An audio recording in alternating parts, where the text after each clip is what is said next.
Good morning, everybody. Bit of an unusual one today. It's absolutely blowing a gale, so you're not going to be able to hear a word I say, and it's going to be very noisy. So we're going to do a very strange virtual beach clean today. So this is a book that I use. I've got a link to this on our Amazon shop. It's really good, this book. It's got brilliant proper photographs and everything in it that you can actually tell what it is that you're trying to identify and what it is that you're looking at. Really interesting book and covers everything that you would find on an English beach. So I'll put a link to our Amazon shop for you, and then you can, so you need one of them when you're beach combing. This is the bag of bits that I picked up. Can you remember? It must have been April when we were on the beach, and I said I'll collect some things and then we can look at them when it starts raining. And I think this is only the third time in all these weeks that I've ended up needing to do this inside. So we'll have a look what's in this little bag first. And then when we've done that, we'll have a look what's in the box. These are the things that we picked up recently. So that's obviously a whelk shell, and they come in all kinds of different shapes and sizes. They're nice them. They're nice to pick up. That is a piece of seaweed. Quite interesting. But that is not a piece of seaweed. That is the egg case for that.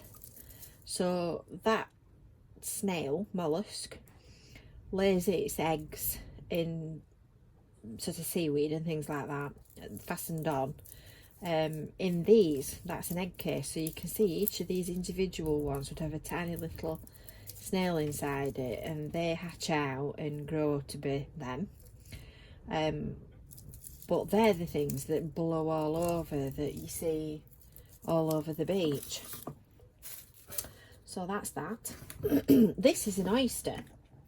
And I was trying to work out whether or not, you might have seen an article on Country Fylde a few weeks ago, and they were talking about invasive species. You know, like Japanese knotweed has been brought in from somewhere or other, and it's now going berserk all over.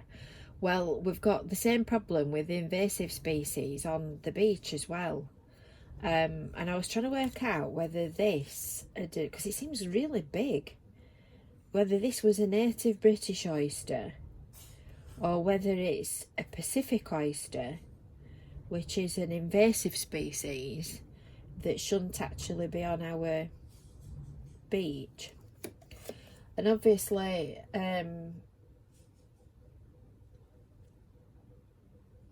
it's got the edges knocked off because it's lost a lot of its frilly stuff, but I think that looks like it could be a Pacific one. Anyway, so these are some other invasive species that we see on our beaches as well, that shouldn't be around. Chinese mitten crab. Different types of weed and whatnot. Ooh, bang, that went. So this is just an ordinary stone that a boring piddock has been latched onto, and a boring piddock is also a mollusk. I think I bookmarked it in here if I remember rightly. No, I don't. That's the crabs.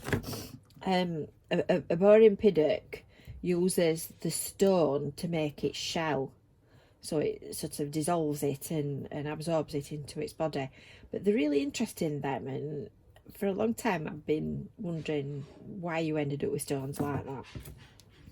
The majority of Rossall Beach is made up of stones that look just like that, just ordinary stones. And apparently a lot of these washed down from the Lake District and Cumbria in the Ice Age. So there you have it. That is a really impressive rarity. That's a break. But interestingly, you know, its edges have been smoothed and worn down, and it's obviously been a piece of break. But it's quite an interesting stone. This is from my own collection. This, in all the years that I've been rummaging around on the beach and beach cleaning and whatnot, I think I've collected about 6 ducks. So I reckoned by the time I reached my dotage, I might have got enough for a full hook of duck. So this little poppet lives on the top of the edge of the boiler in our utility room. 492 from a duck race somewhere. Of course, now they're supposed to collect the ducks, aren't they? Just going back to the oysters, I think that's a native oyster, but obviously that's broken as well. So when you look at that next to it, that does look big.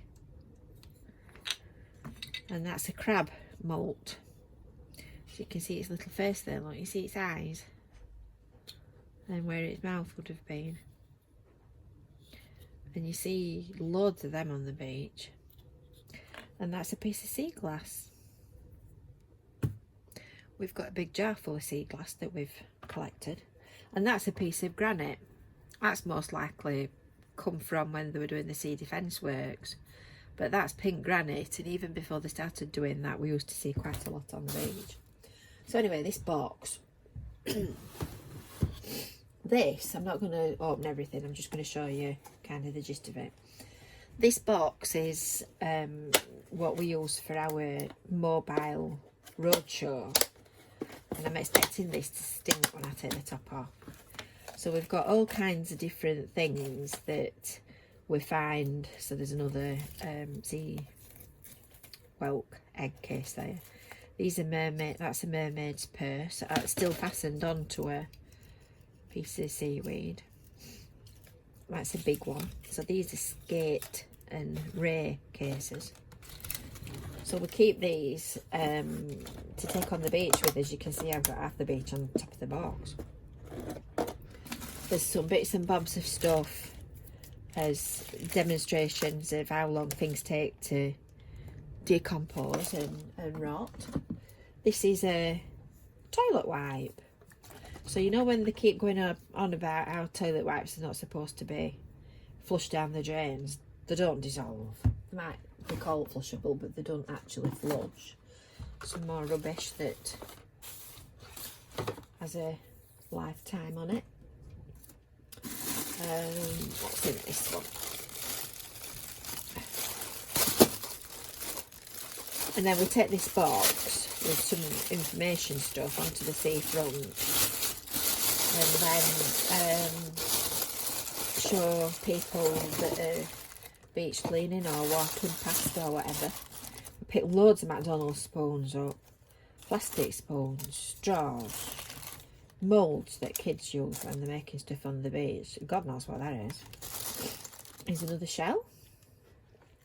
I'll put that with the organic stuff. This is supposed to be rubbish. Pair of nail clippers. They're the tops off these, off fruit shorts. Unbelievable what you pick up. It really is. So that's one bag. And then, oh God, that smells. I knew some of it would smell. It's not as bad as I thought it would be, to be honest. That's all shells and stones. Ah, that's a small oyster shell. Look. Now you can see the difference between them. That's got to be a Pacific oyster. It's got to be. It's enormous. So they're cockles. Razor shell. Bit more sea glass. So that's that one. So this is interesting. This is a bottle of sewage debris. So I'll leave your imagination to think what they are. But these are just, you just representative examples of the kind of stuff that we pick up. Can you see it for the, let's see it for the light. So you can see these little stakes, these little white stakes and blue ones are cotton bud stakes. That's one of those things that you know, those coloured things that you put in your toilet system to make your water go blue. All kinds of sanitary rubbish. This is plastics, and just I mean literally these were just popped in this jar one morning when we were doing the beach clean. So this is just what comes up. So you can see there's more spoons in there, there's bottle tops, that's a tablet packet, Nutella packet, plastic fork, sweet bags, toothbrush there, toothbrush. Oh, name it, we find it. And then I'll just show you this. This is my box of Star Finds. There's not much in it yet. But the only thing that is in it is a Smarty lid, plastic Smarty lid. And they stopped making them in something like 1990. And that literally we picked up a few weeks ago. These are lethal. These are fishing weights that fishermen use. I call them Sputniks because they look a bit like a Sputnik shape. So you can see that that goes down onto the seabed. But the only trouble is you pick loads of these up. Look at the hook on that. So apart from all the dogs and bystanders and kids and whatnot that might get stuck on it, imagine an animal eating that fishing hook. Aluminium can, 100 years to decompose. And this is Weird and Wonderful Finds, this one. So we've got things that are a little bit bigger. So we've got a plant pot, the top of a thermos flask. These are lethal. These are the tops off a 4-pack of cans of either pop or baked beans or whatever. And animals put their head through the hole and they just get stuck like that. And you see pictures on Facebook of things that have put the head through and then literally ended up the body growing around it. Awful. Now this was a bit of a mystery. Surgical forceps. And the only conclusion that we could come to, we found these 2 beach cleans on the trot, the proper surgical clamp things. And the only conclusion that we could come to about them was that the fishermen must be using them when they were baiting fish. Half a body. Found a lot of these nitrous oxide containers. There's another one here. Dummy. Found lots of that. And then of course our plastic pole. So we keep this just to reinforce the point about picking up after your dog. So from me and my squishy friend, oh dear, we'll say goodbye for today. And we'll see you tomorrow. Tomorrow is part 2 of Fleetwood. That's just how I feel. Stay safe, have fun, and don't go dropping any litter. Bye for now.